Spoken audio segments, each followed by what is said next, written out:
রাজ্যের অন্যান্য জেলাগুলোর সাথে সঙ্গতি রেখে উত্তর ত্রিপুরা জেলাতেও যথাযোগ্য মর্যাদায় উদযাপিত প্রজাতন্ত্র দিবস।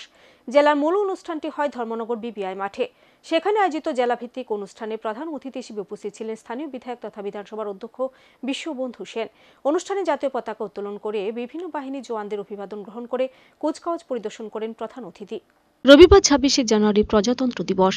আর এই ৭৬তম প্রজাতন্ত্র দিবসে উত্তর জেলার মূল অনুষ্ঠানটি হয় ধর্মনগর বিবিআই প্লেগ্রাউন্ডে। এদিন সকাল ৯টায় বিবিআই মাঠে আয়োজিত অনুষ্ঠানে প্রধান অতিথি হিসেবে উপস্থিত ছিলেন স্থানীয় বিধায়ক তথা বিধানসভার অধ্যক্ষ বিশ্ববন্ধু সেন। অধ্যক্ষকে কুচকাওয়াজের মাধ্যমে স্বাগত জানান আরক্ষা দপ্তর এবং ত্রিপুরা স্টেট রাইফেল কর্মীরা। পরে জাতীয় পতাকা উত্তোলন করেন রাজ্য বিধানসভার অধ্যক্ষ। অনুষ্ঠানে বিভিন্ন বাহিনীর জওয়ানদের দেওয়া অভিবাদন গ্রহণ করে বিধানসভার অধ্যক্ষ কুচকাওয়াজ পরিদর্শন করেন। পরে পেশাগত দায়িত্ব পালন করতে গিয়ে দক্ষতার পরিচয় দেওয়া বিভিন্ন বাহিনীর জওয়ানদের হাতে পুরস্কার তুলে দেন অধ্যক্ষ। জেলাভিত্তিক এই অনুষ্ঠানকে উপভোগ করতে এদিনই ঘন কুয়াশাকে উপেক্ষা করে প্রচুর সংখ্যক সাধারণ নাগরিক উপস্থিত ছিলেন বিবিআই ময়দানে।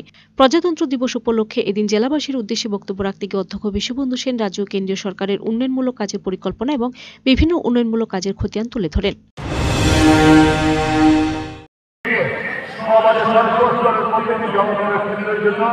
আমাদের রাজ্য সরকার কেন্দ্রীয় সরকার মিলে মিশে কাজ করে যাচ্ছে। আজকে বলে একটা মহিলাকে কংগ্রেস সমাজের সম্পর্ক অবলম্বন করে এসে গেছে। আমি বক্তব্য বলতে চাই যে আইটেমের কথা বলি। ভ্রমণের একটা স্যাটেলাইট শহরের একদম হয়েছে ত্রিপুরা সরকারের বাজেটে। স্যাটেলাইট শহর মানে কি? দিল্লির যেমন নয়ডা, পশ্চিমবাংলার যেমন রাজারহাট, রবীন্দ্রনাথ এই সকল জায়গা আজকে জল ভালো করে অবস্থায় ত্রিপুরা এখন কি হয়েছে? যারা দেখেছেন অভিজ্ঞতা আছে সবাই জানতে পারবে, বুঝতে পারবেন স্যাটেলাইট কি নর্মাল স্যাংশন হয়েছে। Point number 1। পয়েন্ট নাম্বার 2, দীর্ঘদিনের আমাদের সকলের মিলিত প্রচেষ্টায় কেন্দ্রীয় বিদ্যালয় অর্থাৎ ন্যাশনাল স্কুল গ্রামীণ কেন্দ্রীয় সরকার নর্মাল একটা ন্যাশনাল স্কুল স্থাপিত হবে।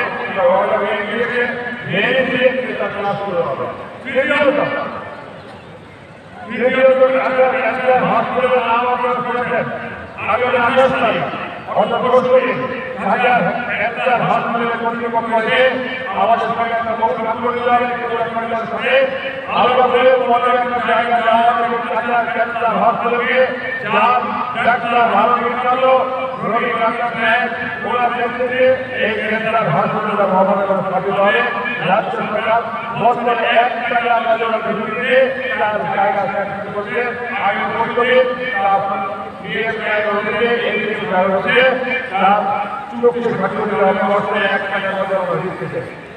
এখানে হলে উত্তর ত্রিপুরার মানুষ যারা ক্যান্সারের রোগে আক্রান্ত, যারা বিভিন্ন দিকে যান, ধর্মনগর পরিবেশ চিকিৎসা পেতে পারে। আমি বললাম ধর্মনগর বেদনা আপনাদের জন্য কি কি কেন্দ্রীয় সরকার রাজ্য সরকার আমরা সকলে কিন্তু করতে যাচ্ছি। এবং সাংস্কৃতিক জগতের পরিমণ্ডলে ধর্মনগর রাজ্যটা নক্ষত্র হয়ে উঠেছে ত্রিপুরার আকাশে। এই নক্ষত্র হয়ে উঠেছে কারণ যেভাবে সাংস্কৃতিক দল ধর্মনগরের উত্তর বৃদ্ধি পাচ্ছে তা অত্যন্ত শান্তি, সুস্থিতি এবং একটা সুশৃঙ্খলতা দাবি রাখে ধর্মনগর। আমরা তার গৌরব অনুভব করতে পারি এই ২৬ জানুয়ারি প্রজাতন্ত্র দিবসে। আইন শৃঙ্খলা শান্তিপূর্ণ রক্ষাভাবে পুলিশ কর্তব্য করে যাচ্ছে, চিকিৎসালয়ে ডাক্তার নার্স পরিবারের কাজ করে যাচ্ছেন, ছাত্র যুবরা পড়ালেখার জন্য কাজ করছে। সর্বোপরি এক শান্তি